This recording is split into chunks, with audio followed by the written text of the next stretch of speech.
Positive thinking is both a philosophy and an expression of faith.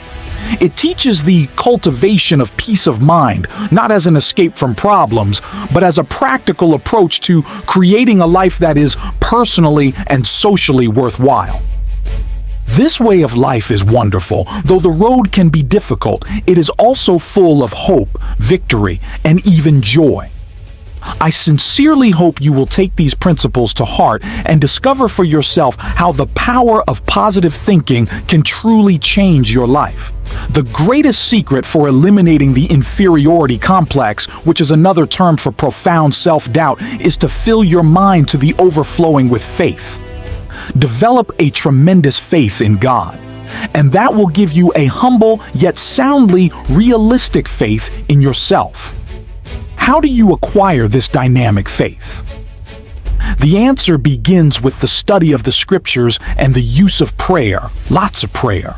The scriptures say, "According to your faith be it unto you." The bigger your problem, the bigger your prayer should be.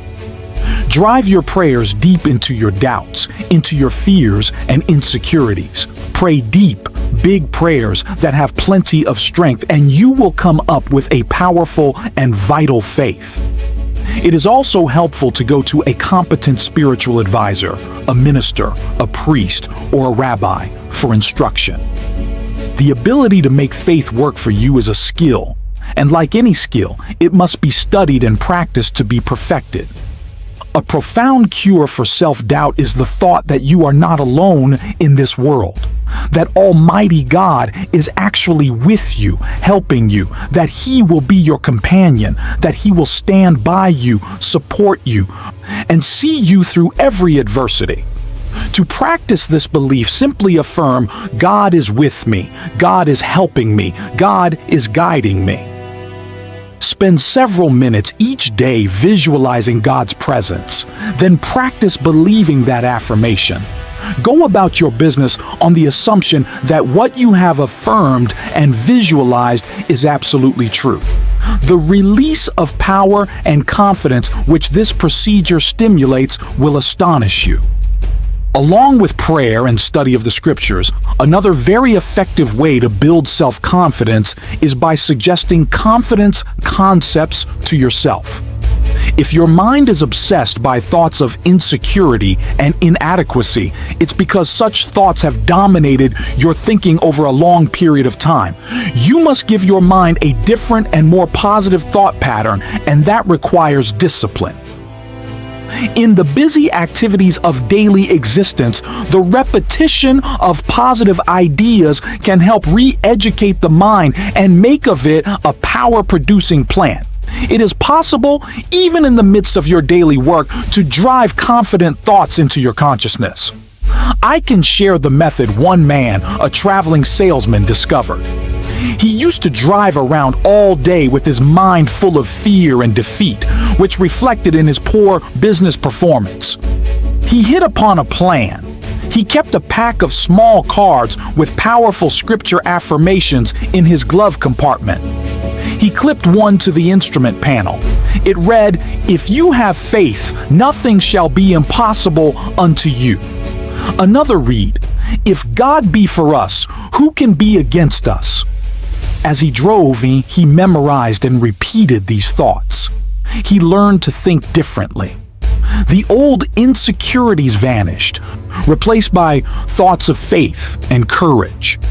By filling his mind with affirmations of God's presence, support, and help, he changed his thought processes, ended the domination of insecurity, and set his potential powers free.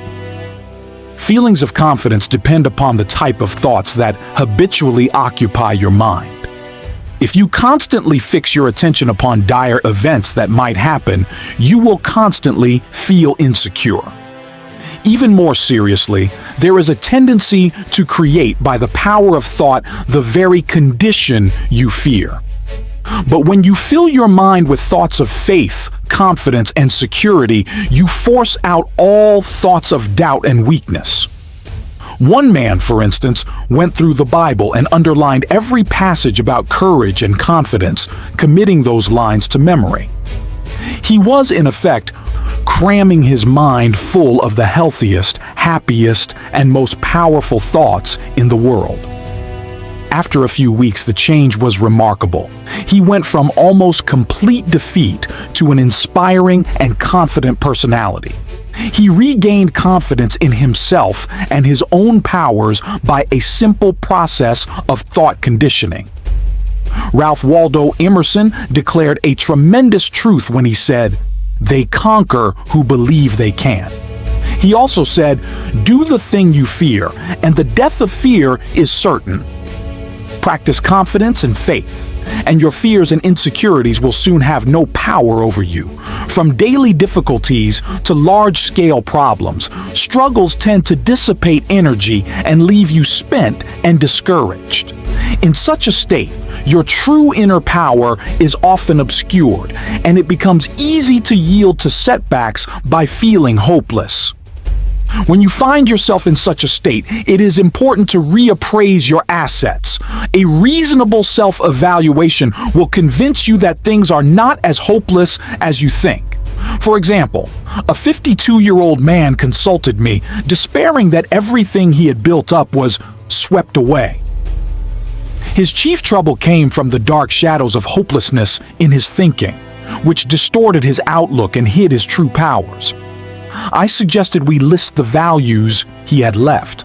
Though he insisted he had nothing, we listed his wife, his children's love, fine friends, his integrity and good standing, good physical health, living in the USA, land of opportunity, and his religious faith. Looking at this list of assets, he sheepishly realized, "I guess I never thought of the situation that way."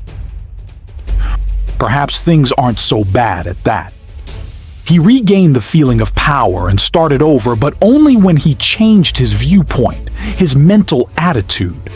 Faith swept away his doubts and gave him more than enough power to overcome his difficulties. This illustrates the profound truth that attitudes are more important than facts. Anything facing us, however difficult, is not as important as our attitude toward it. The secret to rising above most difficulties is simply to gain a more balanced view with a slant that is weighted a bit on the positive side. So if you feel defeated and have lost confidence in your ability to win, take a piece of paper and make a list, not of the factors that are against you, but of those that are for you. If anyone thinks constantly of opposing forces, those forces will get built up until they assume a formidable strength which they actually don't possess. But if you mentally visualize and affirm and reaffirm your assets, your inner powers will reassert themselves and, with the help of God, lift you from defeat to victory. To help you start building up your self-confidence, here are 7 suggestions. 1. Create a mental picture of yourself as a success. Hold on to this picture tenaciously. Never permit it to fade. Since your mind tries to complete what it pictures, always picture success. Whenever a negative thought about your personal power comes to mind, deliberately voice a positive thought to cancel it out. 2. Don't build up obstacles in your imagination. Minimize them instead. Problems should be seen for what they are and never inflated by fearful thoughts. 3. Don't be awestruck by other people or try to copy them. Remember that most people, despite a confident appearance, are often as scared and as doubtful of themselves as you are. 4. Get a competent counselor to help you understand the origin of your feelings of inferiority and self-doubt. These feelings often begin in childhood. Self-knowledge leads to a cure. 5. Each day practice the affirmation, repeating it out loud if possible. I can do all things through Christ who strengthens me. And if God be for us, who can be against us? 6. Make a true estimate of your own ability, then raise it 10%. Don't become egotistical, but develop a wholesome self-respect. Believe in your own God-released powers. 7. Put yourself in God's hands. Simply state, I am in God's hands. Then believe you are now receiving all the power you need. Affirm that the kingdom of God is within you in the form of adequate power to meet all of life's demands. Remind yourself that God is with you, and there is nothing that can defeat you. Thoughts are real and dynamic. You can think your way to failure and misery, but you can also think your way to success and happiness. Learning to harness their power is a crucial step in creating a life of your own choosing. Some years ago, when our nonprofit magazine endeavor faced severe financial problems, it was almost broke. A generous contributor told us she would give us something of greater value than money, a creative idea. Every achievement in the world was first initiated as a creative idea. First the idea, then faith in it, then the means of implementing the idea. She explained our trouble. Your trouble is that you lack everything, isn't it? You lack money, subscribers, equipment, courage. And why do you suppose you lack everything? Simply because you're only thinking about what you lack. You are constantly thinking lack thoughts, and you have thereby created a condition of lack. She told us, if you constantly think about what you don't have, you keep creating the conditions that keep you in this state. By emphasizing only what you lack, you frustrated the creative forces that can get this project really rolling. She advised us to reverse the mental process and begin to think, instead of lack, to think prosperity, achievement, and success. She told us, don't hold on to the mental pictures of difficulties and failures. Lift your mind above them. The power of positive thinking. I can give you more affirmations or practical examples of visualizing success if you would like. Instead, visualize powers and achievements. When you elevate your thoughts into the realm of attainment, you look down on your problems rather than up at them, and thus you get a more encouraging viewpoint. Always come up over your problems mentally. Never approach a problem from below. Wise advice, if you ask me. She told us the key was to visualize the solution to our problem. Suddenly, she asked, how many subscribers do you need to keep this magazine going? At that time, we had only 40,000 paid subscribers. I thought quickly and said 100,000 would do it. All right, she said confidently, that's not too hard. In fact, that's easy. All you need to do is to visualize 100,000 people being creatively helped by this magazine, and you will have them. In fact, the minute you can see them, image, and visualize them in your mind, you already have them. She turned to me and she said, can you see 100,000 subscribers at this minute? Look out there, look ahead of you in your mind. Can you see them? Well, I wasn't convinced, and I said rather doubtfully, well, maybe so, but they seem pretty dim to me. She seemed a little disappointed in me as she repeated, use your imagination to visualize those 100,000 subscribers. I guess my imagination wasn't working too well because all I could see was the insufficient but actual 40,000 paid subscribers. Then she turned to someone else. Can you see 100,000 subscribers? She asked. I rather doubted that he would either, but this fellow does have a creative imagination. And I noticed by the fascinated look on his face that she had him. He was gazing straight ahead, with a look of wonder when she asked again, do you see the 100,000 subscribers? Yes, he cried eagerly. Yes, I do see them. Electrified, I demanded, where are they? Point them out to me. Then I, too, began to visualize them. Now, continued the woman, let us say a prayer, and together thank God for giving us 100,000 paid subscribers. Frankly, I thought that was pushing the Lord rather hard. But then I remembered a verse in the scripture where it says, "And all things, whatsoever ye shall ask in prayer, believing ye shall receive them." That means that when you pray for something, visualize what you pray for. Believe that if it is God's will and is not selfishly sought after, then it is at that moment given to you. If you have difficulty believing this story, let me assure you that from that moment on, our magazine enterprise never lacked for anything. I tell you this because I was awed by the experience, realizing that I had stumbled upon a tremendous formula for personal victory. I call it the power of positive imaging. I decided to apply it from then on to my own problems, and whenever I've done so, I've had marvelous results. But whenever I failed to do so, I've missed great insights. An important insight about the human race was expressed by the famous psychologist William James. He said, "The greatest discovery of my generation is that human beings can alter their lives by altering their attitudes of mind. In other words, as you think, so shall you be." If you want to improve your situation, get rid of all your old, tired, worn-out thoughts. Fill your mind with fresh, new, creative thoughts of faith, love, and goodness. By this process, you can actually remake your life. One business executive I know is the type of person who is never defeated.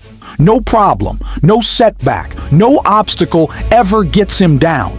He simply attacks each difficulty with an optimistic attitude and a ready confidence that it will work out all right, and in some strange way it always does. He seems to have a magic touch in life, a touch that never fails. One day he told me his secret. I was visiting his plant, a modern structure equipped with the latest machinery using the most up-to-date production methods. It was a factory of outstanding efficiency. When we entered his office, which was decorated in a very modern style, I was quite surprised to find on his highly polished mahogany desk a battered old copy of the Bible. "That book," he replied, pointing to the Bible, "is actually the most up-to-date thing in this plant. Equipment wears out and furnishing styles change, but that book is so far ahead of us that it never gets out of date." When I went to college, my good Christian mother gave me that Bible, saying if I would read and practice its teachings, I would learn how to get through life successfully, just to humor her, but for years I practically never looked at it. I thought I didn't need it. Well, how stupid can you get? And I got my life in a terrible mess. He continued his story saying, "Everything went wrong primarily because I was wrong. I was thinking wrong and acting wrong. I succeeded at practically nothing, failed at almost everything. Now I realize that my principal trouble was wrong thinking. I was negative, resentful, cocky, opinionated. Nobody could tell me anything. I was filled with gripes at everybody. Little wonder I had no friends." "Well," he said, "one night I was going through some papers and I came across the long-forgotten Bible. It brought up old memories and I started to read it aimlessly. It's strange how things happen, how in just a moment of time everything can become different. As I read, a sentence leaped up at me, a sentence that changed my life, and when I say changed, I mean changed. Here is the sentence," this man quoted, "The Lord is the strength of my life. In this will I be confident." I don't know why that one line affected me so, he went on, but it did. I now know that I was weak and a failure because I had no faith, no confidence. But when I read that line, something clicked in my mind. I guess I had what they call a spiritual experience. I decided to put my faith in God thereafter and sincerely try to do my best, following the principles laid down in the Bible. As I did so, I began to get hold of a new set of positive thoughts. In time, my old ways of thinking faded away, and these new thoughts took over and remade me. This incident illustrates an important fact about human nature, which is, you can think your way to failure and misery, but you can also think your way to success and happiness.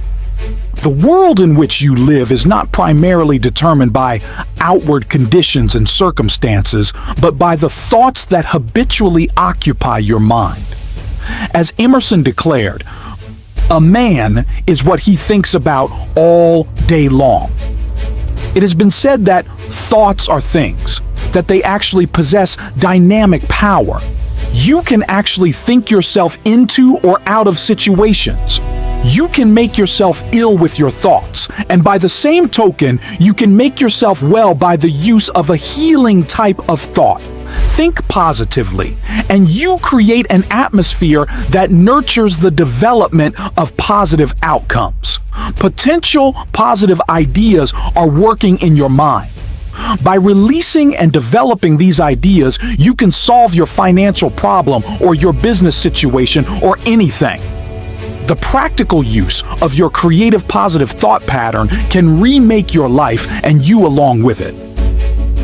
There was a time when I acquiesced in the silly idea that there is no relationship between faith and prosperity, that when one talked about religion, it should never be related to achievement, that it dealt only with ethics and morals or social values. But I came to realize that such a viewpoint limits the power of God and the development of the individual. Christianity teaches that there is a tremendous power in the universe and that this power can and does dwell in personality. It is a power that can blast out all defeat and lift a person above every difficult situation. We have seen the demonstration of atomic energy. We know that astonishing and enormous energy exists in the universe. This same force of energy resides in the human mind. Nothing on earth is greater than the human mind and potential power. The average individual is capable of much greater achievement than he or she has ever realized. When you actually learn to release your potential power, you will discover that your mind contains ideas of such innovative and creative value that you need not lack for anything anymore. By the full and proper use of your power, stimulated by God's power, you can make just about anything of your life, anything you will pray for and work for. So tell you what, look deeply into your mind. Amazing wonders are there. Here is a method that will help creative thoughts to flow freely from your mind. First, quiet your mind so that inspirations may rise from its depths. Believe that God is now this minute helping you. Form a picture in your mind of your life as it should be. Believe in it. Pray about it. Work at it. Never give up on it. Organize your life on a spiritual basis so that God's mighty principles really go to work within you. You will find that here is one of the greatest laws in the universe, and it's stated in 3 words: believe and succeed. In the final analysis, the basic reason a person fails to live a creative and successful life is because of error within himself. His thinking is wrong. When the 23rd Psalm says, "He leadeth me in the paths of righteousness," it not only means that a person is to depart from evil and do good, but that he is to change his thinking from wrong to right, from error to truth. The great secret of successful living is to reduce the amount of error in oneself and increase the amount of truth. It's just that simple. A constant stream of positive, God-guided thoughts creatively affects the circumstances of life. For inner truth always guides you toward the right path and therefore leads to the right results. Here are some practical suggestions for changing your mental attitude from negative to positive. Such a change will release the kinds of thoughts that can help you make creative changes in your circumstances. 1. For the next 24 hours, deliberately speak hopefully about everything. your job, your health, your future. Go out of your way to put optimism in everything you say. 2. After speaking hopefully for 24 hours, continue the practice for 1 week. Then you can permit yourself to be realistic for a day or two. You'll discover that what you meant by realistic a week ago was actually pessimistic, and what you now mean by realistic is something entirely different. It is the dawning of the positive outlook. When most people say they're being realistic, they delude themselves. They are simply being negative. 3. Feed your mind even as you feed your body. A healthy mind requires nourishing, wholesome thoughts. Start at the beginning of the New Testament and underline every sentence about faith. Continue doing this until you've marked every passage in the 4 books: Matthew, Mark, Luke, and John. 4. Commit all of those passages to memory. Learn one each day until you can recite the entire list from memory. This will take time, but remember you've spent much more time being a negative thinker, so learning a positive pattern requires time and effort. 5. Make a list of your friends who are positive thinkers and deliberately cultivate their company.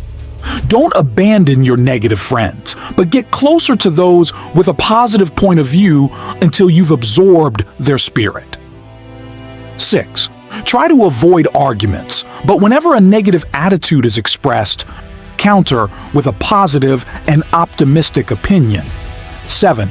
Pray a great deal and always let your prayers take the form of thanksgiving. Assume that God is giving you great and wonderful things, for if you think He is, He surely is. God will not give you any greater blessing than you can believe in. Remember, according to your faith be it unto you. We've all had problems from time to time, and for some of us, they've been so large, we're tempted to think that no power on earth can save us. You'll see that some people don't look at things that way. They've found there is an answer to every problem. There is a power that can help: prayer. Personally, I believe that prayer is a sending out of vibrations from one person to another and to God. The entire universe is in vibration. The air is filled with vibration. There are vibrations even in the molecules of a table. The reaction between two human beings is in vibration. When you send out a prayer for another person, you are activating the forces of a spiritual universe. You transmit from yourself to another person a sense of love, helpfulness, support, a sympathetic, powerful understanding. In this process, you awaken the creative vibrations through which God brings to pass the good things you pray for. Prayer power is a manifestation of energy. Just as there are scientific techniques for the release of atomic energy, so are there procedures for the release of spiritual energy through prayer. Tension and other related troubles can result from a lack of inner harmony, but it is remarkable how prayer restores the harmonious functioning of body and soul. It appears that even the aging process can be held in check by prayer. You need not lose your vital energy or become weak and listless just because of accumulating years, nor is it necessary for your spirit to sag or become dull. Prayer can actually freshen you up every evening and send you out renewed every morning. And of course, if prayer is driven deeply into your subconscious, you can receive guidance in problems. If you haven't experienced this power, perhaps you need to learn some new techniques of prayer. It is important to realize that you're dealing with the most tremendous power in the world when you process that most effectively opens your mind to God.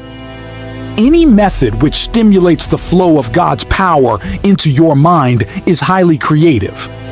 If you've been praying in a certain manner, even if it's brought blessings, which it doubtless has, perhaps you can pray even more profitably by varying the pattern and by experimenting with fresh prayer formulas. One man I know opened a small business in New York City a number of years ago. He characterized his first establishment as a little hole in the wall. He had only one employee. In a few years, this man moved into more extensive quarters. It became a very successful operation.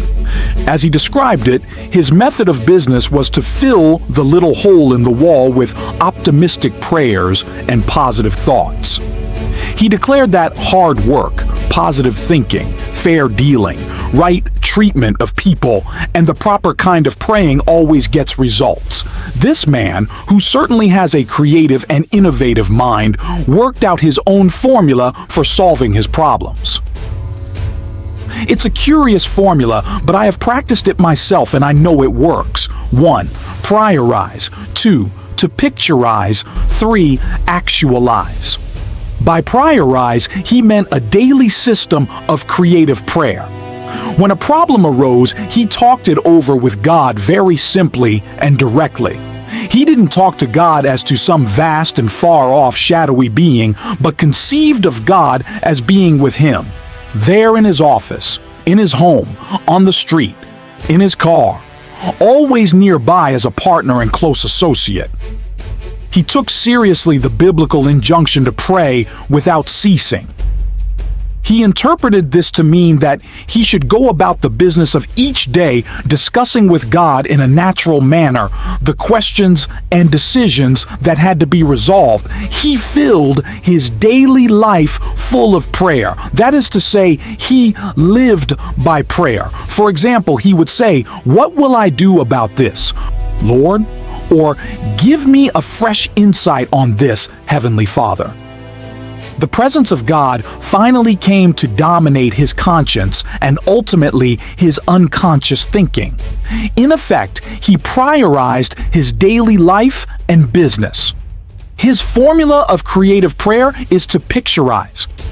We've all seen how the person who assumes success tends to already have success. People who assume failure tend to have failure. When either failure or success is pictured, there is a very strong tendency for that picture to actualize as fact and become reality. To assure something worthwhile happening, therefore, first pray about it and test it according to God's will. Then print a picture of it on your mind as happening, holding that image firmly in consciousness. Continue to check that picture to God's will. That is to say, put the matter in God's hands and follow God's guidance. Work hard and intelligently, thus doing your part to achieve success in the matter. Practice believing and continue to hold the picture firmly in your thoughts. Do this, and you will be astonished at the ways in which that which is visualized comes to be. A woman became aware she and her husband were drifting apart. Theirs had been a happy marriage, but the wife became preoccupied with social affairs and the husband had gotten super busy. Before they knew it, the old-time close companionship was gone.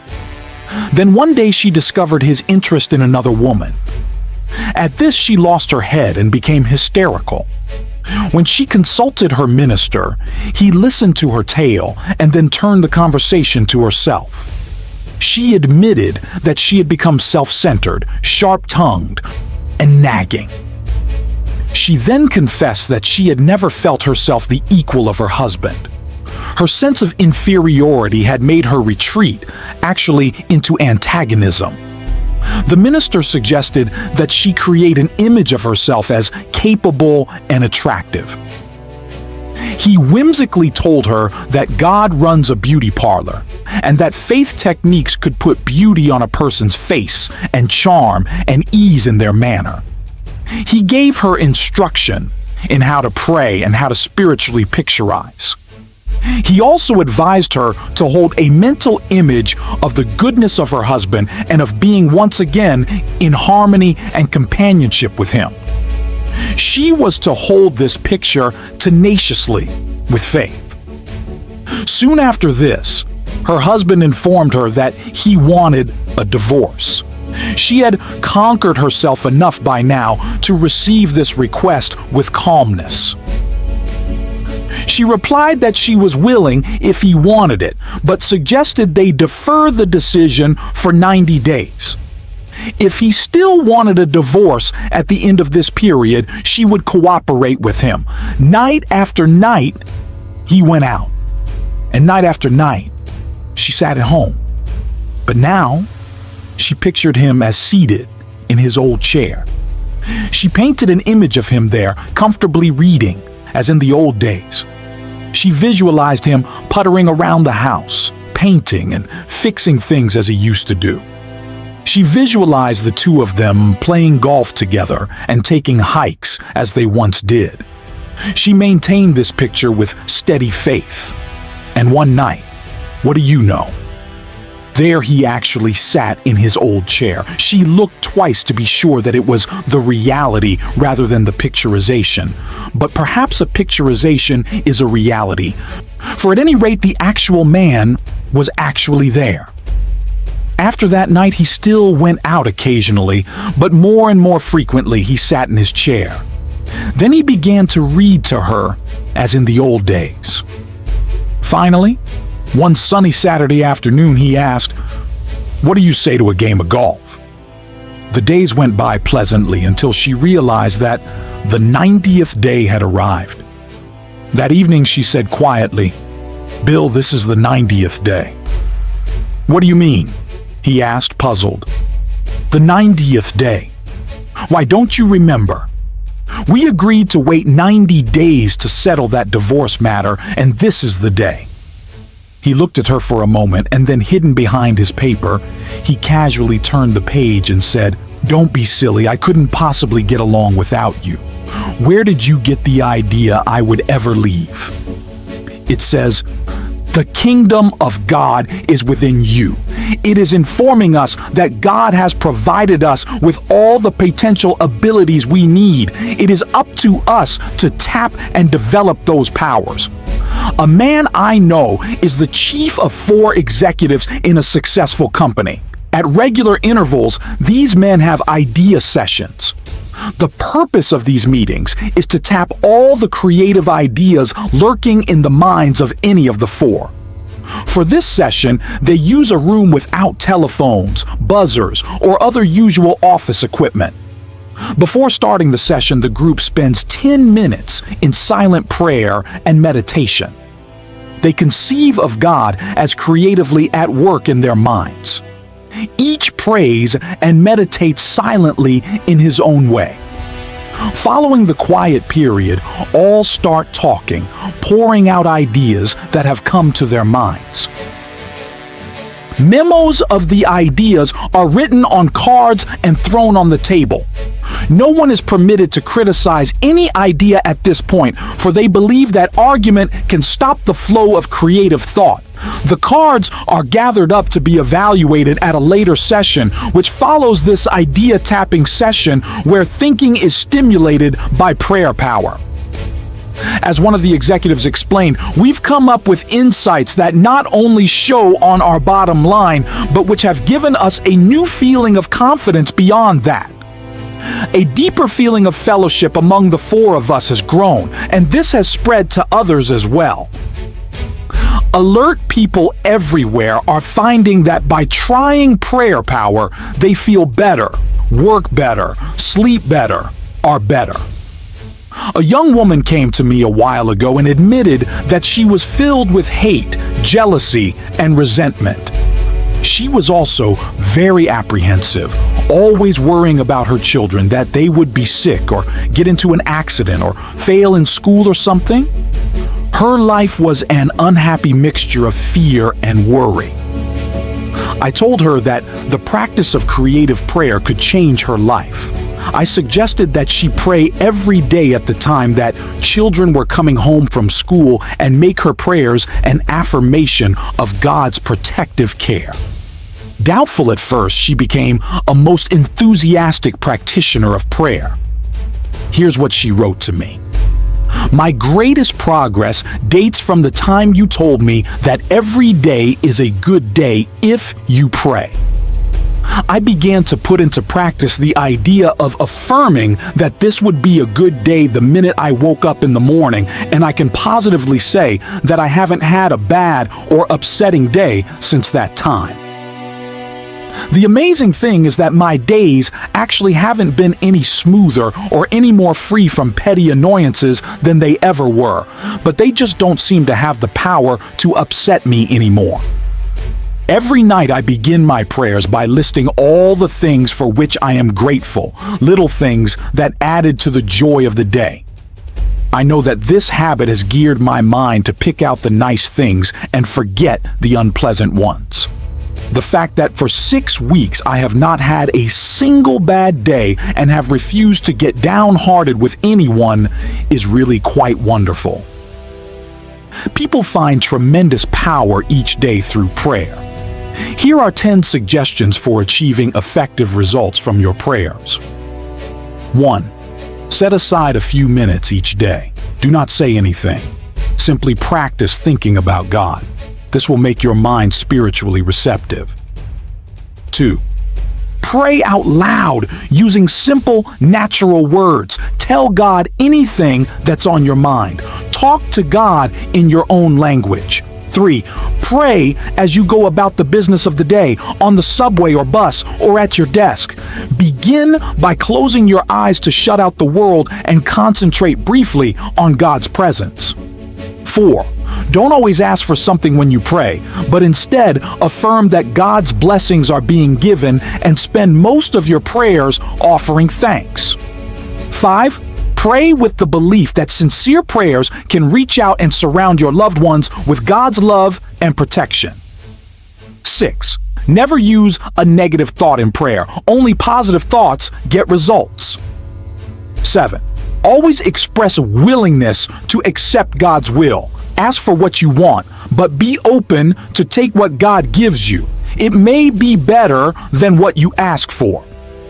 8. Practice the attitude of putting everything into God's hands. Ask for the ability to do your best, and then leave the results confidently to God. 9. Pray for people you do not like or who have mistreated you. Resentment is the first obstacle to spiritual power. 10.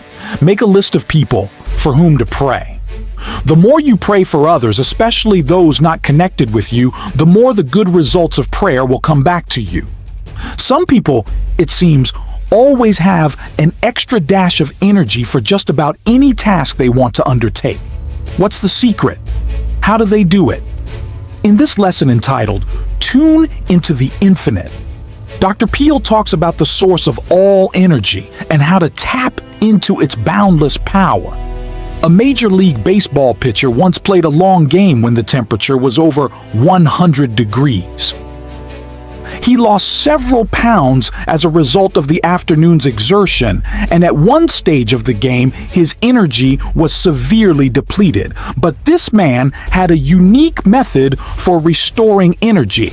He simply repeated a passage from the Old Testament. But they that wait upon the Lord shall renew their strength. They shall mount up with wings as eagles. They shall run and not be weary, and they shall walk and not faint.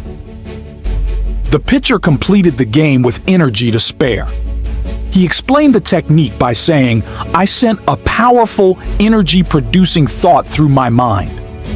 As this baseball player discovered, prayer has the power to alter not only our attitudes, but our energy level as well. How we think we feel physically has a definite effect on how we actually feel. If your mind tells you that you're tired, the nerves and the muscles accept that as a fact. If your mind is intensely interested in something, you can keep on with an activity indefinitely. In the same way, our spiritual life functions through our thoughts, especially when we pray. When you tell yourself that you have powerful internal resources, you supply attitudes of faith to your mind. Such attitudes increase your energy. A man full of vitality and vigor says that he goes to church regularly to get his batteries recharged. His concept is sound. God is the source of all energy, atomic energy, electrical energy, spiritual energy. Indeed, every form of energy derives from the Creator. The Bible emphasizes this point when it says, "He giveth power to the faint, and to them that have no might, He increaseth strength." And here's how the Bible describes life's energizing and re-energizing process. In Him, we live and move and have our being. In other words, from God, we receive our vitality and our dynamic energy, and through Him, we attain completeness. Contact with God establishes within us a flow of the same type of energy that recreates the world, that renews springtime every year. When we're in spiritual contact with God through our thoughts, divine energy flows through us and automatically renews the original creative act. It's not unlike an electric clock connected to an outlet. The clock continues to keep time until it's unplugged. Then it stops because it has lost contact with its source of power. When we lose contact with our divine source of energy, much the same thing happens. We can tap into a reservoir of boundless power, and from this source, we can draw on unlimited energy for body and mind. A friend of mine, a man whose responsibilities are very heavy, works from morning until night without interruption. But this fellow always seems able to assume new obligations. Most importantly, he has the knack of handling his work easily and efficiently. One day I happened to be talking with his physician, and I commented that I hoped this man wasn't setting a dangerous pace that could lead to a breakdown. The doctor shook his head. "No," he replied. "I don't think there's any danger of a crack-up. The reason is that he's a thoroughly well-organized individual with no energy leaks in his makeup. He handles things with easy power and carries burdens without strain.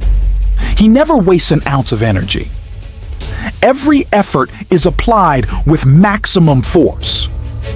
When asked to account for this seemingly boundless energy and efficiency, the physician stated, "He's emotionally well integrated, and what's more important, he is a soundly religious person. His religion provides him with a workable mechanism for preventing energy leaks." It isn't hard work that drains off energy, but emotional upheaval. And this man is entirely free from that. Realizing that the maintenance of a sound spiritual and emotional life is an important factor in the enjoyment of a forceful personality. If proper attention is given to the spirit and the emotions, energy will be conserved. But if emotional reactions are not kept in balance, you will begin to see a drain on your vital force. When body, mind, and spirit work harmoniously, there is a natural and continuous replacement of necessary energy. It was the custom of Thomas A. Edison, the world's greatest inventive wizard, to come home from his laboratory after many hours of labor and lie down on his old couch. His wife said he would fall asleep as naturally as a child. In perfect relaxation, he would sink into a deep and untroubled slumber. After 3 to 5 hours, he would become instantly wide awake, completely refreshed, and eager to return to his work. When she was asked to analyze her husband's ability to rest in such a natural and complete manner, Mrs. Edison said, "He was nature's man." By that, she meant that he was completely in harmony with nature and with God. He was free from obsessions, disorganization, conflict, mental quirks, and emotional instability. He worked until he needed to sleep. Then he slept soundly, arose, and returned to his work. He lived a long life and was in many respects the most creative mind ever to appear on the American continent. He drew his energy from emotional self-mastery, the ability to relax completely. His amazingly harmonious relationship with the universe caused nature to reveal to him its inscrutable secrets. Every great personality I've ever known, and I have known many, who has demonstrated the capacity for prodigious work has been a person in tune with the infinite. Every such person seems in harmony with nature and in contact with divine energy. They haven't necessarily been pious people, but invariably they have been extraordinarily well organized from an emotional and psychological point of view. It is fear, resentment, inner conflicts, and obsessions that throw us off balance and thus cause the expensive and unnecessary expenditures. Awakening to the close relationship between religion and health, we are beginning to comprehend a basic truth: that our physical condition is determined very largely by our emotional condition, and our emotional life is profoundly regulated by our thought life. All through its pages, the Bible talks about vitality and force in life. The supreme overall word of the Bible is life, and life means vitality, to be filled with energy. Jesus stated the key expression, "I am come that they might have life, and that they might have it more abundantly." Or, as one version has it, "I am come that they might have life, and have it in all its fullness." This does not rule out pain or suffering or difficulty. But the clear implication is that if a person practices the creative and recreative principles of Christianity, he can live with power and energy. It's important to note that the practice of these principles will bring a person into the proper tempo of living. Our energies are frequently destroyed because of the abnormally high pace at which we go about our lives. To conserve energy, you must get your personality speed synchronized with the rate of God's movement. God is in you. If you are going at one rate and God at another, you will tear yourself apart.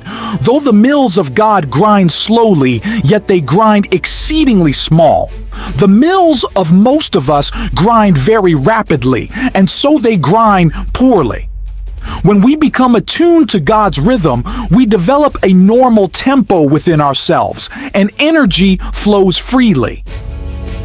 The hectic habits of this age have many disastrous effects. Everything is speeded up, and for that reason, many people feel unnecessarily tired.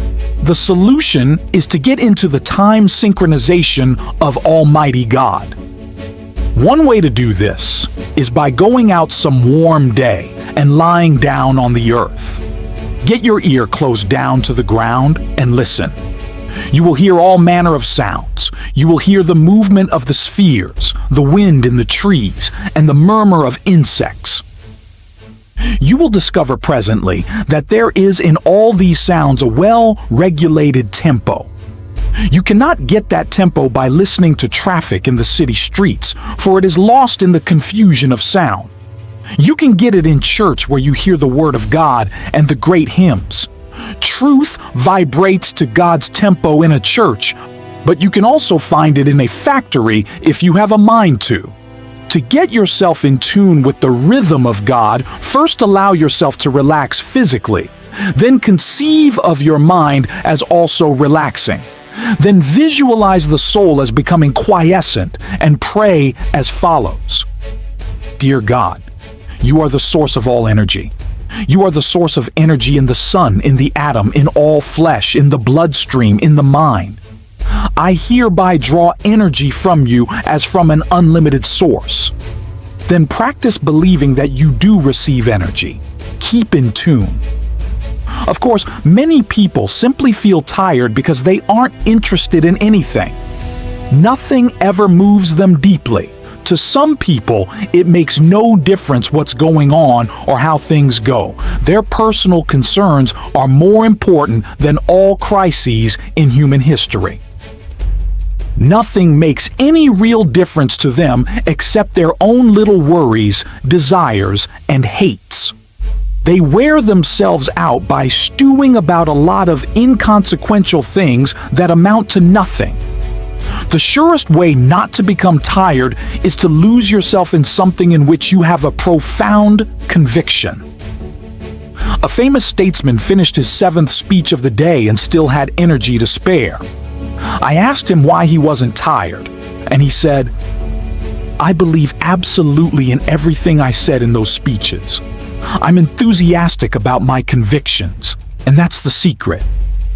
He was on fire for something. He was pouring himself out, and you never lose energy and vitality in so doing. You only lose energy when life becomes dull in your mind, when you're doing nothing. Your mind gets bored, and then you feel tired, but you don't have to be tired. Get interested in something. Get absolutely enthralled in something. Throw yourself into it with abandon. Get out of yourself. Be somebody. Do something. Don't sit around moaning about things, reading the paper saying, "Why don't they do something?" The person who is out doing something isn't tired. The more you get absorbed in something bigger than yourself, the more energy you will have. You won't have time to think about yourself and get bogged down in your emotional difficulties. Another frequent cause of diminishing energy is staleness. The pressure, monotony, and unceasing continuity of responsibilities dull the freshness of mind which a person must have to approach his work successfully. During such dry periods, you have to expend much more energy to do with difficulty what you once did with comparative ease. A solution for this state of mind was employed by a businessman, the president of the board of trustees of a certain university. A professor who had once been outstanding and extraordinarily popular began to slip in teaching ability and in the power to stimulate his students. It was the verdict of the students, as well as the private opinion of the trustees, that this teacher must either recover his former teaching abilities or it would be necessary to replace him. The professor was told that the board of trustees was giving him a 6 months leave of absence with all expenses paid and with full salary. There was only one stipulation: that he go away to a place of rest and give himself over to gaining a complete renewal of strength. The president invited him to use a cabin which he himself owned in a wilderness setting and made the curious suggestion that he take no books except one, the Bible. He suggested that the professor's daily program be walking, fishing, some manual work in the garden, and an extended period of reading the Bible. He encouraged the professor to memorize as many passages as possible in order to saturate his mind with the great words and ideas which the book contains. He said, "I believe that if you spend 6 months outdoors, chopping wood, digging in the soil, reading the Bible, and fishing in deep lakes, you will become a new man." The professor agreed to this unique proposal. His adjustment to this radically different mode of life was an easier one than he or anyone who knew him expected. In fact, he was surprised to find that he actually liked it. After he became accustomed to active outdoor living, he discovered it had an immense appeal for him. He missed his intellectual associates and his reading for a while, but forced back upon the Bible, his only book, he became immersed in it. To his amazement, he found the Bible to be, as he put it, a library within itself. In the pages of the Bible, he found faith and peace and power. In 6 months, he was a new man. When he returned to teaching, his colleagues and students found him a person of compelling power and exciting inspiration. His staleness had gone, and the old-time energy returned. The spiritual retreat caused his power to surge again and renewed his zest for living. Here are a few suggestions for increasing your energy and vitality. 1.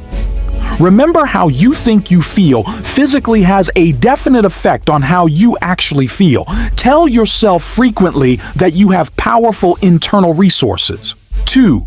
God is the source of all energy. To tap into this boundless reservoir, repeat this affirmation.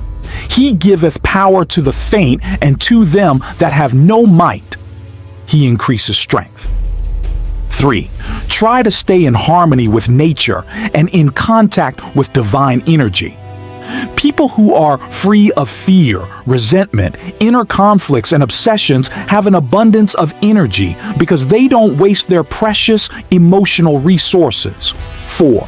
Get interested in something. People frequently feel tired because they aren't on fire for something outside their own small circle of interests. 5.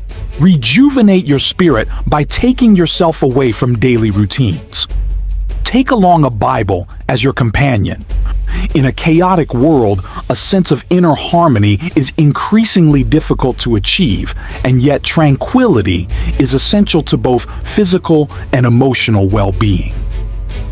In this section entitled, "A Peaceful Mind Generates Power," you will learn one of the most important characteristics of a happy and successful person: peace of mind. How often have you found yourself complaining about how poorly you slept the night before that you went to bed with an ear full of trouble? Given the choice, wouldn't you rather fall asleep with a mind full of peace? The secret to a mind full of peace lies in one's mental attitude. The life of strain is very difficult. On the other hand, the life of inner peace, being harmonious and without stress, is the easiest type of existence. It is a life which accepts God's gift of peace and embraces the attitude of relaxed trust in Him. The first technique recommended is to practice emptying the mind. I cannot emphasize enough the importance of a frequent mental catharsis. This means clearing the mind of fears, hates, insecurities, regrets, and guilt. The mere attempt to empty the mind tends to give relief. Haven't you ever experienced a welcome sense of release when you've poured out your troubles to somebody you can trust? One effective method for doing this is the daily practice of silence. Everyone should insist upon at least 15 minutes of absolute silence every day. Go alone into the quietest place available and sit or lie down. Do not talk, do not write, do not read. Think as little as possible. Conceive of your mind as the surface of a body of water and see how nearly quiet you can make it, so that there isn't even a ripple. When you've attained a quiescent state, begin to listen for the deeper sounds of harmony and beauty and of God that are to be found in the essence of silence. I was once conducting a religious service on an ocean liner on a voyage to Hawaii. In the course of my talk, I suggested that people who were carrying worries in their minds go to the stern of the vessel and imaginatively take each anxious thought out and drop it into the ocean and watch it disappear in the wake of the ship. It seemed an almost childlike suggestion, but a man who had quite a no-nonsense manner came to me later that day and said, "You know something? Every evening at sunset, as long as this voyage lasts, I'm going to drop all my worries overboard until I develop the ability to cast them entirely out of my consciousness at will.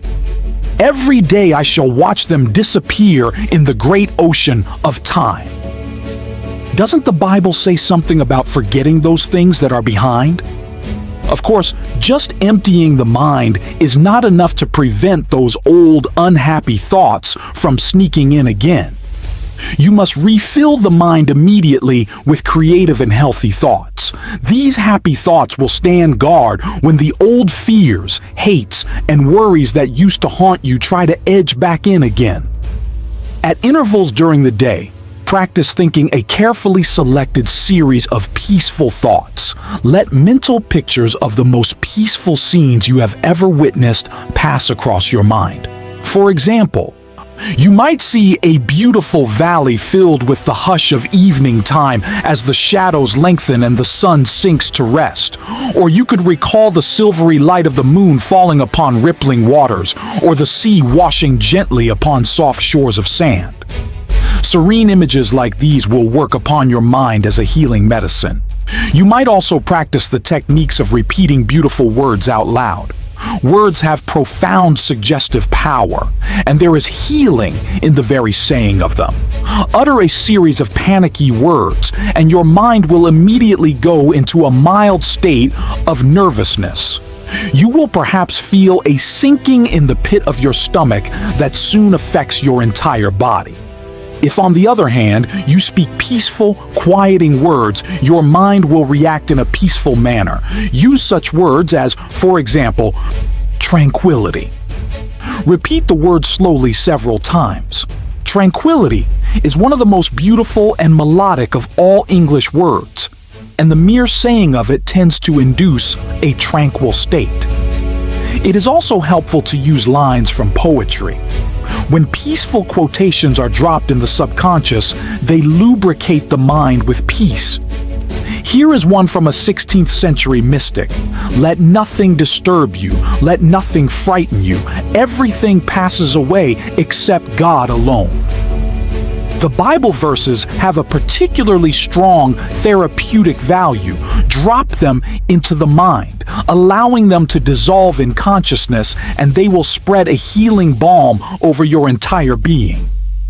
For attaining peace of mind, this is one of the simplest things to do and also one of the most effective. There are other practical ways by which you can develop a serene state of mind. One way is through your conversations. Depending upon the words we use and the tone in which we use them, we can talk ourselves into being nervous, high-strung, and upset. But by our speech, we can also achieve quiet reactions. Talk peaceful to be peaceful. You see, the words we speak have a direct and definite effect upon our thoughts. So in a group, when the conversation takes an upsetting trend, try injecting peaceful ideas into the talk. In conclusion, the power of positive thinking is not a mere wish or optimistic gloss.